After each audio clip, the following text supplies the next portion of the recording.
getting their first win of 2019, right? That was always a good thing to see. But also, I think most importantly, we got to see them play Ents again and Renegades, and they came away with pretty convincing wins. They look a bit different, at least in the booths, right? We've covered that. We heard it in the interview that you guys did on HLTV.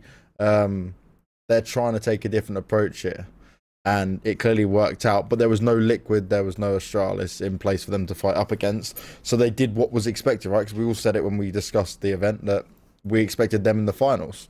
Oh yeah, exactly. We saw Navi and Ents as being the favorites. Obviously, it worked out in a way that they met in the quarterfinals. So I guess that's the one disappointment that I have with it, because I would have liked to see Ents go through that other side of the bracket, because they probably would have beaten Fnatic or NRG or whatever. Like all those teams in the upper part, I feel like anybody outside of Navi, I think Ents would just beat. Maybe Renegades would have been an interesting one just because of their history. But still, I feel like they would have beaten anybody other than Navi. So that's the only disappointing part for me about StarSeries. But yeah, like you say, Navi basically just lived up to whatever we thought was going to happen. Yeah, in groups they had one loss, but other than that, no, nothing really. They basically had that first loss as usual. Nothing really out of the ordinary. I don't know how that. By the way, I have no idea how the fuck that happens every single time. I just love it, because like at least there's one thing right that you can say about Navi is they were straight honest afterwards. Like, yeah, okay, we just lose the first game. Like they even know it's a bit of a fucking meme. It's like, yeah, exactly. Can you not just get your shit together at the beginning, lads? Because you like give us these mini heart attacks where we think, oh fuck, are they going out again? Is this really gonna happen? It's just like that's the thing. Like now that it has become established, like people know that they're just gonna come back to a normal level for some reason from the second game on. I guess that's just the rule about Navi nowadays. My biggest thing that I want to take right for Navi is the whole thing with Blade being esports director. I did an interview with Flamey right at the end for the grand finals, and one thing he said after winning was, okay, we got Kane as the coach, right? But Blade has been helping them via the internet, which I can presume is like WhatsApp or something, or just talking to them while they're at the event. So it's like Blade is another part of the cog that wasn't there, helping these guys manage to do just like get to their level. And they're talking about getting a psychologist now and a dietitian. They're trying to go like that Astralis route. But one thing we noticed was like the emotion was not as high from them, which is at times we've seen kind of act badly against them, right? So I enjoyed the change, but for me, this is potential. Do we just push Kane to another role? Because obviously we know he needs to stay there. He just sits in some like analyst or whatever the hell role. And then we have Blade as the proper coach the whole way through, which would be fucking beautiful. It's what we all want to see. And then we get the Navi that we dream of, as long as we can get them all to work together and at least be friendly to frag out. Just quickly, any officials from China watching now, WhatsApp would not be used. WeChat is where we'll do all of our conversation. You can check out all of our conversations on WeChat. But the thing that we're not considering, right, is that maybe Kane isn't offering the most in terms of a coaching role. But if he is good for Zeus, if he is something good for Zeus to bounce ideas off of, or somebody who can keep Zeus in a good state of mind, or anything along those lines, then I will take that. I'll take it. I'll happily take it, because if that's what the cohesive nature in the team needs to be, and then Blade can still contribute from the outside, there's no reason that he can't, then it's not necessarily a bad thing. And they don't need an emotional in-game a coach. They don't need a Zeus standing behind them. They don't need a fire-up man, because they are all fire-up people. Yeah, they fucking love it. So if Blade passes information to Kane that Kane can then use, or even if Blade just gives it straight to the players, I don't give a fuck. Obviously, he can't do it in the middle of games, and that's going to be a bit of a problem. But if Kane is good for Zeus, and he's that kind of figure in that regard, then maybe that's not a bad thing. I'm trying to look at everything in a more positive manner. Yeah, about to say, mate, you're that kind of coming makes on sense some for real, me as well. like, I have to say. That to me, he just seems like kind of not with it most of the time. But yes, Zeus wants him, so there has to be a positive. Otherwise, surely they would have got rid of him, right? There has to be some use for this guy. But I mean, the good thing Blade is just a better fit if you look at it all on paper. The good thing is that it's not that Kane is someone that Zeus brought in just to agree with him on everything, because obviously we saw they don't really agree on everything. So there is a back and forth there. So I feel like it serves a purpose, even though, like, in general, no one has a lot of belief in Kane being like a good coach. But obviously, as Punch says, he's doing something. And at the moment, they're playing well. So obviously all they need is just Edward playing on a decent level, and then the team looks like 10 times better. So I don't think that has anything to do with Kane as a coach. And there's also like apparently Blade is supposed to be there to also take care of like their training process, and that not just things that coaches usually deal with, right?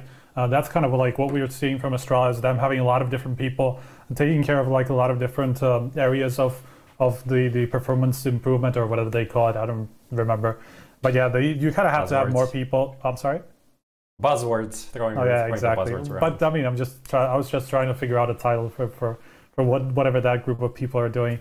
But yeah, that's my argument, is that you kind of need to have more people to take care of everything that they are planning to do, because yeah, the training process has to be a little bit different. They have to figure out, I don't know, I'm not entirely sure what it entails, but there's probably a lot of work around that. And everything that Blade is supposed to do, and apparently he's supposed to work with other games as well, as far as I understood. Okay. I mean, that's what they. That happening. I don't think that it's happening either. But based on the actual announcement, it was supposed to be. They called him like the esports director, and they said that he was going to work with like separate divisions and their training processes and shit. So it's just that's another thing, right? If he has other games to take care of, that obviously takes away his focus from CSGO itself. He's a pretty smart guy. I think he could do it, but I just don't see his heart being in like Apex Legends or whatever the fuck they signed like Cypher for in Navi right now. So I don't see that happening. But I mean, I don't see why he wouldn't be able to kind of teach them how to prepare in an efficient way, right? Yeah, I'm sure that's something that Blade has spent a lot of time trying to figure out and focusing on with his previous teams. And even now with Gambit when he was coaching them. So I don't see why that wouldn't be translated to other games as well. It's just, that's why I'm saying like him having that role and also being a coach who has to travel all the time, doesn't really have that amount of time to take care of all of the outside things, then that's not going to work out. So yeah, sure, Blade would make more sense as the coach, just because he has a mind for it. He is a strategist. But at the same time, with his current role, I'm not sure that will work together. I mean, I also wouldn't change things right now. Obviously, they're on the brink of like challenging Astralis and looking the best they've ever looked, I feel like, with this lineup. Yeah. Like, now is the time you don't change stuff like coach. Sure. The coach, especially as Blade is someone we presume would come in and make some radical changes. So at the moment, I don't think it makes sense. We'll see what happens in the future. Maybe they tie them down in this role so they can use them in another role later on. Who knows? Yeah, but I think it's a great move, like for Navi. Yeah, definitely. And this is the best we've seen them. And that's one thing, right? Is we needed them to fix a lot of their inner issues between each other, right? In order to see them flourish in the way that we've waited for so long with the players they have on that team. Yeah, and I think that the thing is, just to build on Prof's point there, like it could be a long-term move as well, because if Zeus goes, well, then you don't really need to hold on to Kane anymore, right? So it's not really a lateral move from his position where it is now in the organization, but it's always one that could be possible, right? So for Navi to snag him is huge, and I think that it's going to be great for them in the future, because he does. I think that Flipside was leaps and bounds ahead of the rest of the scene in a lot of their approaches to things. Obviously, it wasn't necessarily showing, but they were always a very well-disciplined and well-prepared team. I mean, they were doing the Astralis before Astralis. They were skipping events just to go to the major and wreck people in best of ones, and they did it with lineups that should never do that, like beating FaZe at the Krakow major, and before that other majors as well. So they're using the Astralis approach, but everyone was saying like, what the fuck are they doing? They're doing it to extreme, to be honest. But how many majors was it in a row for them and all that sticker money? They can't be complaining too much. But they did lose 16-2 versus a team called Vox Eminor on K-Shooter Majors. So I don't know how well that was working for them. But every now and again, you cunts can get a win, mate. You're able to have one every now and again. Top 5 in the world right now, mate. So the thing is, like, mate, where are you? Top 5 in the world? Given how many of these wins you had, you're probably gonna run out pretty quickly. Yeah. I mean, he has them all 5. It's like on a piece of paper by the monitor. He's basically just like cycling through them, and it's just like making sure that he doesn't mention the same one every single time. I very rarely bring up the Fnatic and an IP wins, but they're saved for special occasions. Wasn't that the 1-1 though?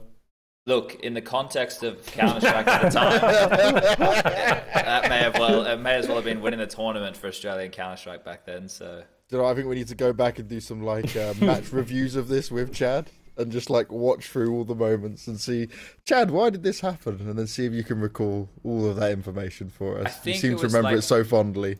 Yeah, but a lot of them were like the first times that Australian teams had beaten teams of that caliber, right? Yeah. So for me, it means a lot. For Counter-Strike in the whole, it just seems like nothing. But personally, for me, it's great. I mean, obviously, we'll let you have it, mate. Every now and again. I mean, it meant for Australian CS. I mean, it meant a lot for Australian CS at the time. I feel like it was just like showing that you can actually do stuff from that region, going and competing internationally. So it was just like setting the path for the future generations. Yeah, it was a good stepping stone for sure. So there you go, Sponge. You actually did something.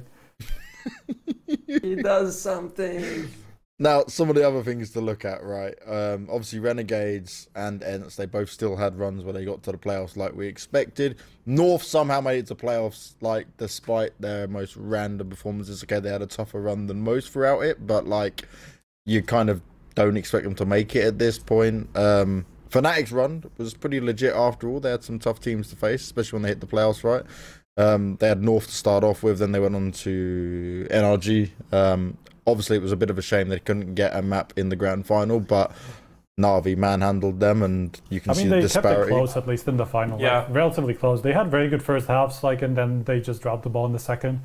So on all three maps, I felt like it was a very good showing. Actually, we were talking about this, Chad, before, that we kind of felt like Fnatic were going to come back from whatever they were going through. Because obviously, there was always the thing that we saw in Chicago last year. That was always there. It's just like somehow, at some point, everything went wrong for Fnatic individually, I think. And so it was just a matter of time before they came back to some sort of a respectable level again. And this is kind of the start of it, I think. Because, like, sure, they didn't really beat that many legit teams on the way. Or not, I don't want to say legit, but they still obviously beat NRG twice, beat Vitality, beat North. Like, those great top 10 teams. And then IP, another team they beat. It was, even though it was really close. Yeah, that could have gone either way. All their wins were very close, actually, like a lot of it. But still, like, it shows that they can be very consistent against this level of teams. So I'm glad that they are coming back to a level where they're supposed to be. This was what we were expecting going into the major. This was the Fnatic we were expecting. Yeah, exactly. Like exactly. Being like a top 10 borderline, like contesting for a top 5, lower top 5. And they just disappeared. It just didn't show up 2 events in a row. And I know a lot of you were saying like maybe there's a roster change on the look, but I was thinking like StarSeries is really the event where we see if this team is like totally dog shit and doesn't function, or they have something in the tank. And I think they showed it right here, like 3-0 in the group stage, reached the final, played decent in the final. They have some issues. I don't think they can be like a real contender. I don't think they can be like a real stable top 5 team. Like the T sides are pretty poor, just like walking around, classic old school Swedish style. But they still have a lot of firepower, and the CT sides are looking strong.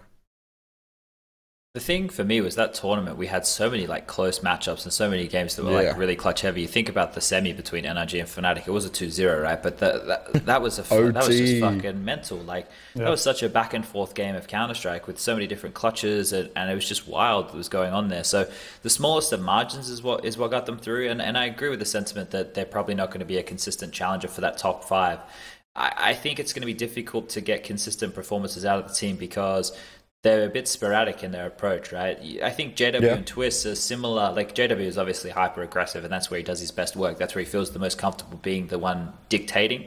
But Twist, as well as an AWPer, like he is somebody who's better when he is getting to make the decisions as opposed to just having to sit back and be dictated to. So they might have some problems there because we know his contribution in terms of the fragging, it's not huge, and then that just puts a lot more pressure on the likes of Brolan and Crims. But the whole tournament, this is, obviously the random brackets, we spoke about the fact that it could have been a different final, all that kind of stuff. But we did have so many good matches at that event, and it feels like it's been a long time where there have been games of that nature, where they're obviously super close games all the time, and but this one here, it didn't feel clear cut at any given point. No. Of who was going to be coming out on top of things, especially considering the way Navi started the tournament, obviously different the way they ended the tournament. But there are a lot of positive takeaways for the majority of the teams. I only think there's, Tai Lu would be one. It was a bit of a shame we didn't have one Chinese team make it through, right? I thought out of the both of them. Match, mate. Oh yeah. The amazing Vertigo show match of overtime. That went to fucking overtime. We will talk about that later. Vertigo's our next bit of discussion.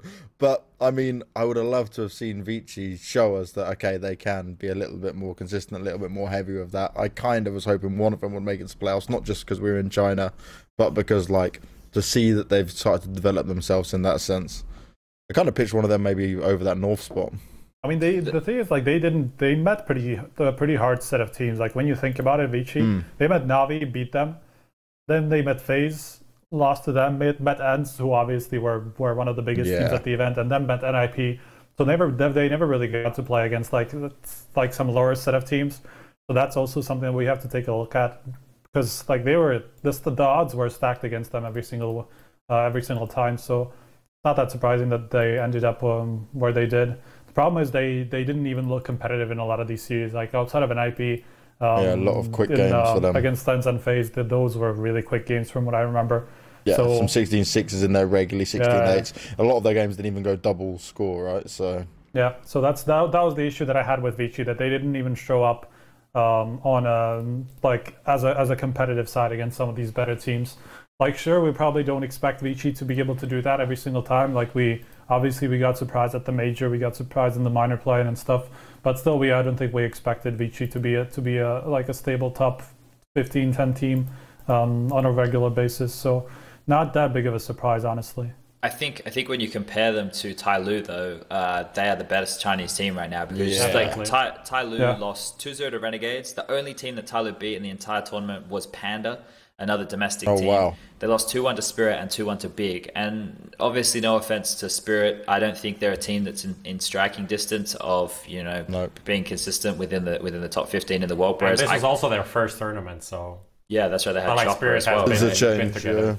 Yeah, so I look at that, and we're looking at the London major last year, and it was like, wow, fuck, Tai Lu, like, they're legit, they've got their shit together, it feels like everything's clicking. Xcure and Ben Tet are doing a very good job, and then now it feels like it's tapered off. There might be some light at the end of the tunnel for them, but it's always going to have the caveat of the communication issue. So that's always going to be there for me for that roster, and I guess Big as well is pretty flat. I mean, Big, it was just obvious that they haven't really made any progress. And from what I talked to Kokafu, this is what I love about Big and talking to them every single event that I can, basically, because they're not afraid to say things on record, basically, that most people wouldn't. And that was just like an really interesting conversation with him, that they just had a lot of problems with visas, and then that really hindered them from being able to prepare properly for a long time. And they didn't even know whether they were coming with Xantares until 2 days before, or a day before the event. Yeah, it was 24 hours he had, basically, from when they got their visas to when his flight wasn't. He only just got it then, despite getting them a working visa in Germany. I got a trick for him, mate. What? Oh, here we go. Don't say it, Chad. Shit. What did you say? I said I got a trick for it. Yeah, Chad knows how to do it.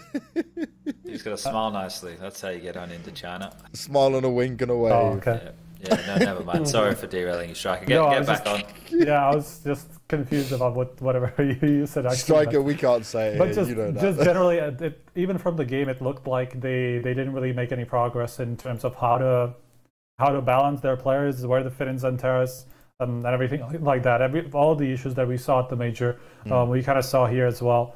And that's a problem, but I feel like that's also why they will be able to improve at some point whenever they actually get the chance to figure this out, which I imagine is now.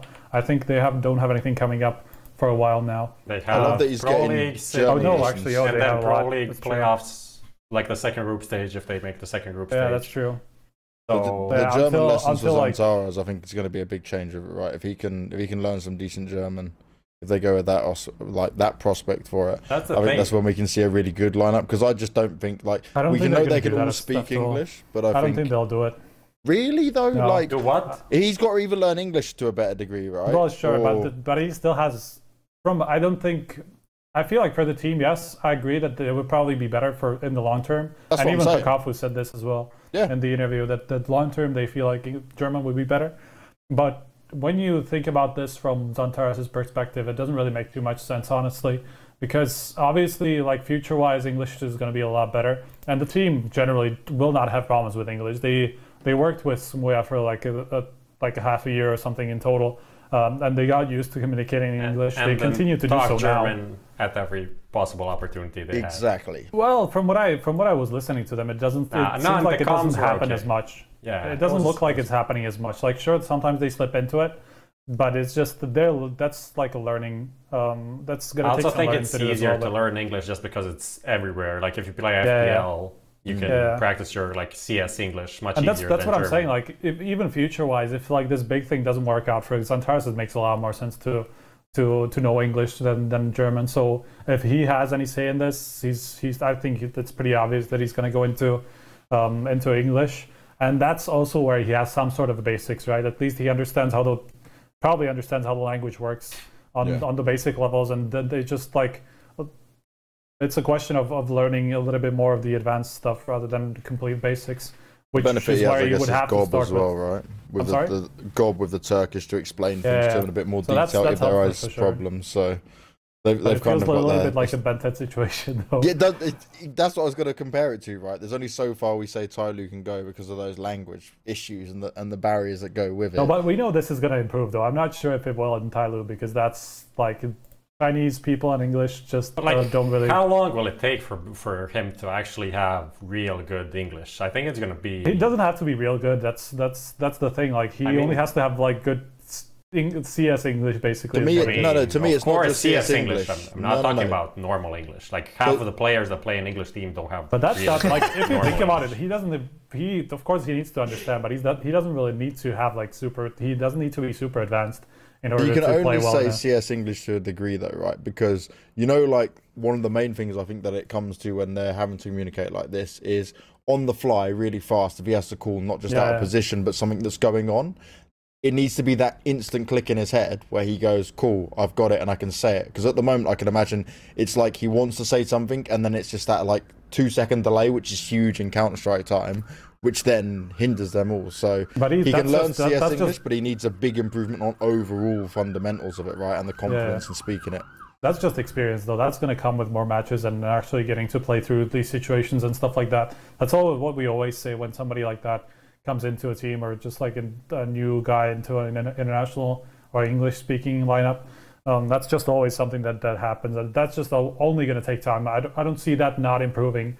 At some point, like obviously, how much time? I feel like they'll need like 2-3 more months to be like a definitely. But is that really a problem though? If you think about it, that's like until the major, basically. Yeah, but will they qualify for the major? I don't think so. If they play like this, they won't qualify for the major. If they play I'm sure. Like this, then they won't. But and they want to be. That's the Berlin major, Berlin International Gaming, all of that shit. There's a lot of pressure on them to make it to this major.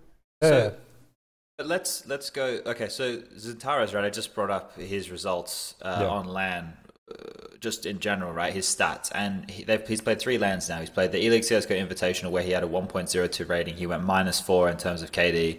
The major, they played 5 maps. He was -10. He had a flat rating of 1. In Shanghai, he had a rating of 1.06 and he had a 0 KD, so even kills deaths for those of you who don't understand how that works. But then you go back to Blast Pro Istanbul, he had a 1.21 rating. The Faceit qualifier had a 1.15. Belo Horizonte had a 1.21. DreamHack Open Austin, obviously a lower caliber of teams, but he had a 1.2. Pro League Season Finals, it wasn't great. Marseille wasn't great. But his LAN performances are quite scattered over 2018, right? And now with Big, obviously the language barrier is it's an issue, but is that the biggest issue with the squad? Is that the biggest problem that they have? Is him not knowing the language well enough, or is it, as we always were saying before, like when Smuya was on the team? At least when Smuya was on the team, they had a guy that was a good primary AWPer. I think that let me just backtrack for a second. I don't think that Tabson is not a good AWPer. I just don't think that he should be the primary AWPer because, like Automatic, he is a fantastic player at everything. And he's he's a pace setter. You know, he can crack open bomb sites by himself. He can clutch. He can just be an anchor when he needs to. He can get it all done.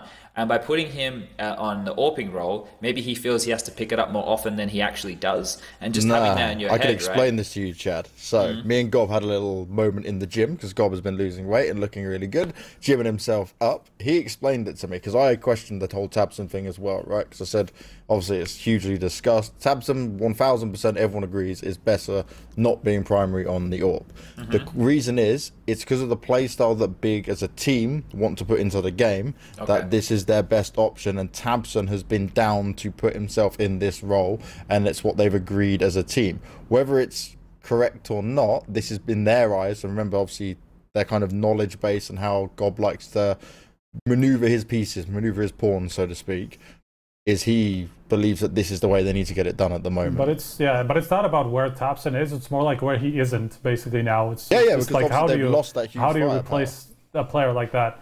That's also honestly, again, it's not even about where he isn't on the CT side, because the CT sides aren't CT that sides bad. are the same, it's the T sides that have been like absolutely, I don't know, embarrassing for a GOB team. I mean, you expect them to be good on the T side, to use the tactics, utility, executes, pull the rotation, stuff like that. And the T sides have been like horrible. What was the game where it was a Tyloo game? Yeah, when they had 12-3 on Inferno and then lost 16-14. That you can't allow that to happen. Like Tyloo wasn't doing anything special. They were just like playing 2-3 on, just like playing default on the bomb sites. So I think for them, it's the T side, it's the communication, and tabson being the upper on the T side. Like, because on the CT side, it's much easier.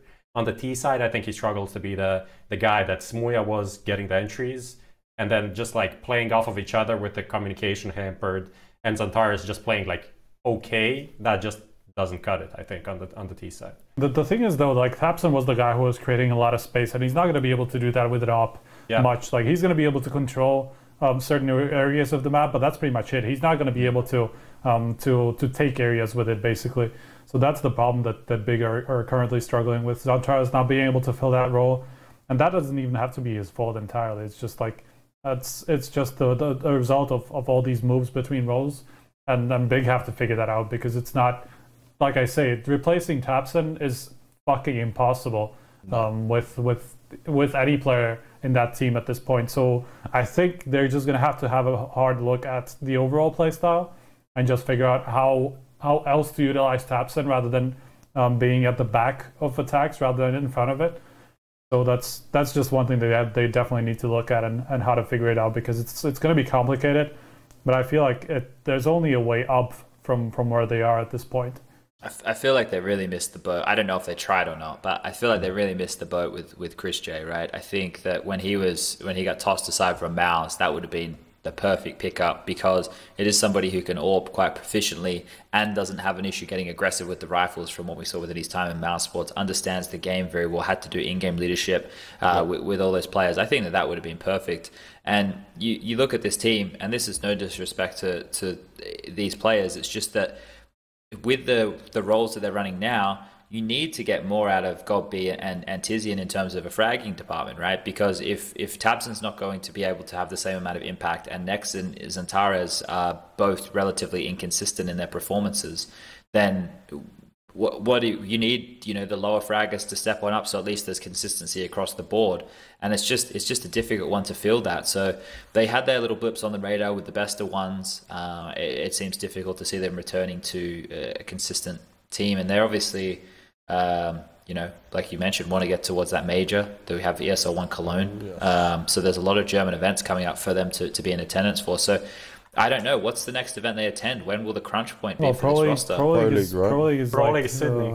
Now, then Sydney, but then they have like a month off. So that's why I feel like they're going to be able to catch up. Basically, before Cologne. That's like the month leading up to Cologne. Unless they're attending something that we don't know about at this point. I mean, there could be like the Pro League playoffs, and then after that, if they make that, then they would play Pro League finals. But I don't think we expect them to make the playoffs at this point. Yeah, I mean, with this level, I'm just trying to, well, whatever.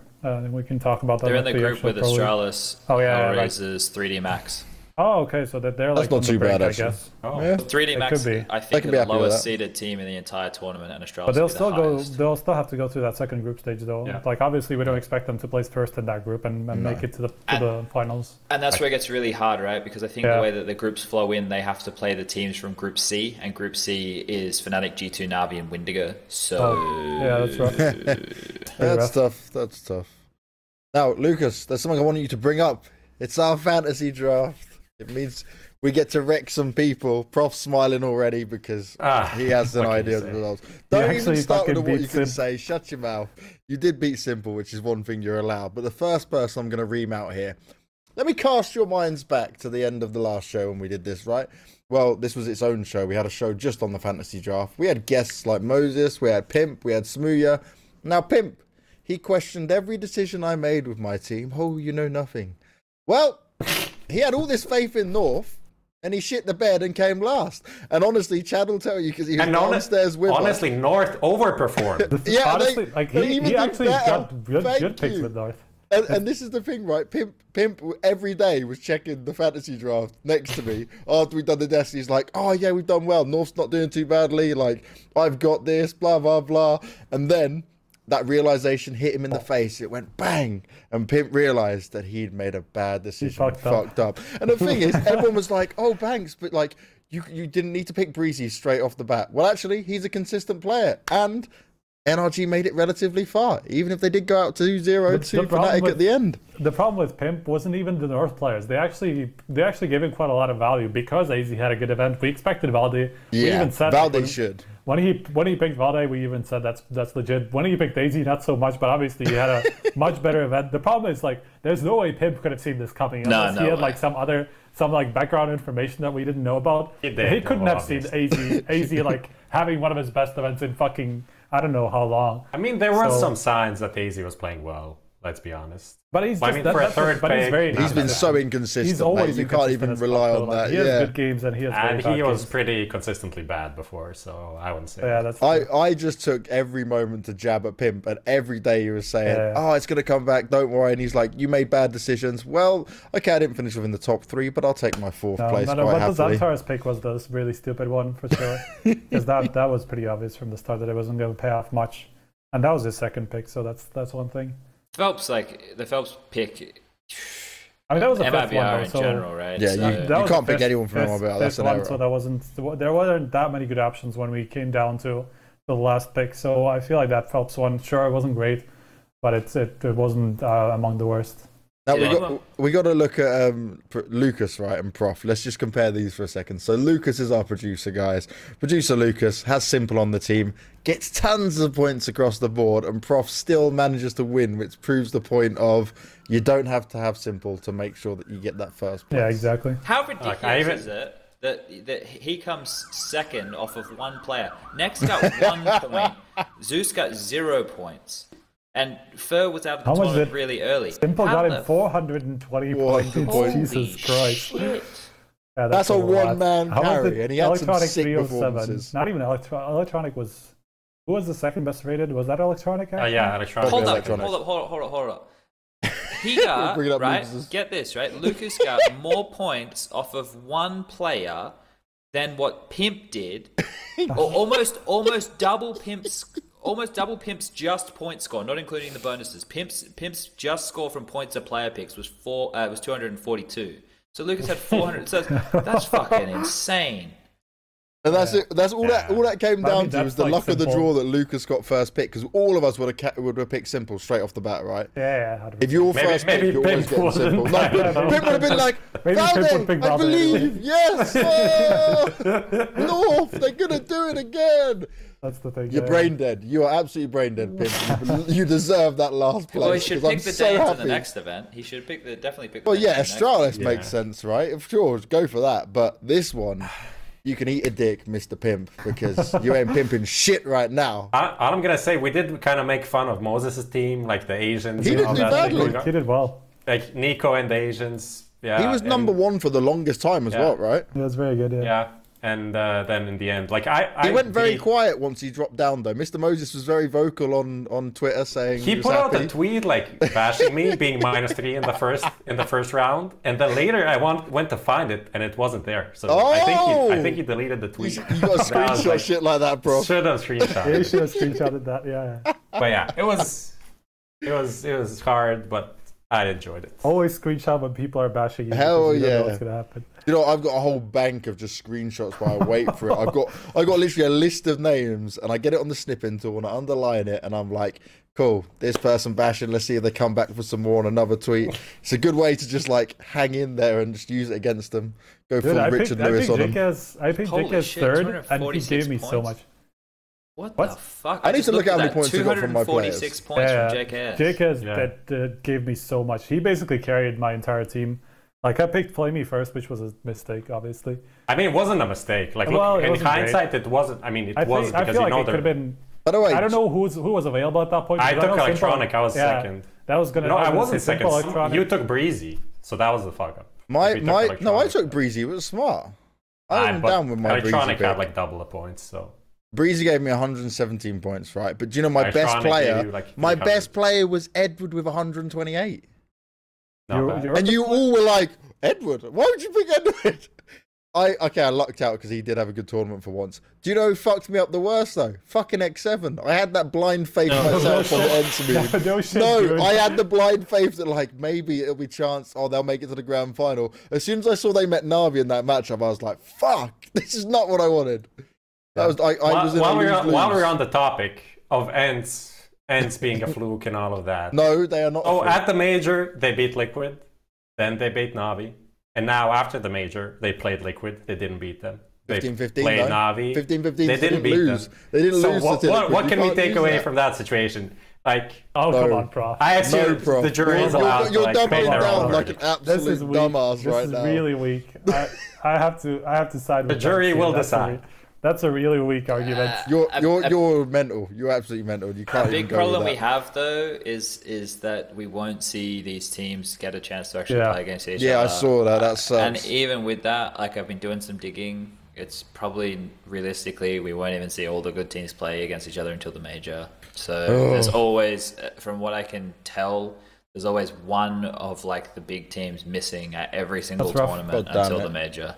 I can't verify that, but it's just what I've read from what we know. Heard and tried to forage that's the way it looks. It's not great. Rain gave me 100. What we actually points. know, What the fuck? ECS isn't going to have ends because and Navi, they aren't there. No. So ESL Pro League doesn't have ends. And then theoretically, I am Sydney, DreamHack, Masters don't have the top teams. And then we leave with potentially Cologne or the major. This is what's mental. There's so many epic matchups we could have between those teams, but yeah, it's not working out like that. Big rip. I think I got fucked a little bit with my team because Zywoo was good. Who was your team? I had Zywoo, got me 146 points. I had Crims, he got me 213. So they were pretty good. Like I thought Zywoo and Crims, Zywoo was my first pick. It's not a bad first pick. 146 points to the bank. Rez kind of really didn't have a normal res tournament. Only getting 13 points there is not great. Alexi B, I think, is par for the course with 56, and considering how late I picked him, fucking excurate. Normally one of the top two fraggers for this fucking Tyloo roster just shut the bed. Your problem with the Zywoo pick as well, right, is Zywoo 9 times out of 10 is on fire. It's just those last couple of games of Vitality, he was kind of quiet in his realm, right? Because other people stepped up around him. I mean, anybody would have picked Zywoo as well, very early on. It's a legit pick, but I mean, he was just, you were unfortunate because I reckon Chad would have had a lot more points had he just performed up to what they kind of rely on him to do. I think Zywoo was the 7th highest rated player in the tournament, so he still gave me a pretty good haul there. I think the one that Smooya got was Someday Young. I think that as a pick, I think he definitely played well and truly lights out, to have that kind of performance as a player who's still quite new to playing at this level, right? So that was one of those, I don't know if it's a sleeper, I guess that is actually the definition of a sleeper pick, right? Do you know what? My biggest thing is anyone who watched Pain versus Spirit could quite possibly be the most painful game of Counter-Strike to watch in your life. Like, those games were not just drawn out, but they were some of the slowest Counter-Strike I had ever watched in all time. I think I was talking to you about a striker when we were in the lobby or something, but that just killed me off. I was like, Jesus Christ. They are literally as slow as you can go. Didn't really make sense, Counter-Strike. It was pretty bad, but I see some potential with the Spirit lineup at least. I mean, Sundiang definitely is a big rising star. Like, he's going to be the next big thing in CIS. Benzie's going to pick him up and pay for him next. Yeah, at some point he's going to make a move up for sure. Oh, yeah. He's getting too much traction at this point. He could have gone to fucking Hellraisers. That would have been nice. Yeah, that would have been cool. Huge. That would have been really cool. I interviewed him as well, by the way. His English is pretty good. Yeah, because he plays FPL like a fucking fiend. His English was on point. He was like, he's the only one out of that team who he did the typical as well. He was like, oh, my English is quite bad. And I'm like, bro, well, why do you guys do this? It's like always, oh, I speak very little English. Not and amazing, then you ask him. He's not going to be able to have a really in-depth conversation or anything, but he's like, for CIS, it's very good. He asked, though, he answered like pretty in-depth questions, and he even had some jokes with it. We did, you know that thing we did, Chad, where we asked like the 6 random questions? Yeah. He had a good bit of banter and fun with that by benching himself, then kicking his own teammate, and then bringing the same teammate back or something like that. And yeah, I gave him full respect for that. I like that guy. Yeah, he's likable too. Yeah, he's good fun. And I even talked to John about him a little bit. By the way, anything else we want to really touch on? We've been on this quite a while. Do we bother talking about MIBR? It's probably no problem. Yeah, I mean, we can touch on them just in the sense of, obviously, yes, we can do it in the preview for the next tournament as well. Yeah, that's true. That's true. Yeah, let's touch on good call, Prof. Well done, Prof. You've had a useful moment here. We'll bin it. We'll bin the rest of this one. I think it's. Wait a sec, Wookie. To be fair, you think Americans can't speak English very well? No, I never said that. I just said that American English is not real English. British English is the way it should have been said. Well, that's all it is.